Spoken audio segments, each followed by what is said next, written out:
મુસાફરો માટે ઠંડી છાશ વિતરણ કાળઝાળ ગરમીમાં માનવતાભર્યો પ્રયાસ ઉનાળાની તીવ્ર ગરમી વચ્ચે મુસાફરોને રાહત મળે તે હેતુથી ગુજરાત રાજ્ય માર્ગ વાહન વ્યવહાર નિગમના રાધનપુર બસ ડેપો દ્વારા સહાયનીય પહેલ કરવામાં આવી હતી। બસ સ્ટેશન પર આવતા જતા મુસાફરોને ઠંડી છાશનું વિતરણ કરી ગરમીમાંથી રાહત આપવામાં આવી। આ સેવા પ્રવૃત્તિના ભાગરૂપે આજરોજ રાધનપુર ડેપો ખાતે છાશ વિતરણ કાર્યક્રમનું આયોજન કરવામાં આવ્યું, જેમાં મોટી સંખ્યામાં મુસાફરોને ઠંડી છાશ પીવડાવવામાં આવી હતી। કાળઝાળ ગરમીમાં પ્રકારની માનવતા ભરેલ સેવા લોકોને તાજગીને રાહત આપનારી સાબિત થઈ।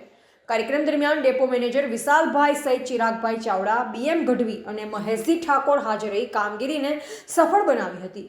સાથોસાથ સદારામ બ્લડ સેવા સમિતિના કાર્યકર શૈલેષ ઠાકોર પણ ઉપસ્થિત રહી સેવા કાર્યમાં સહભાગી રહ્યા। રિપોર્ટર અમીન ગાંચી, વારાહી।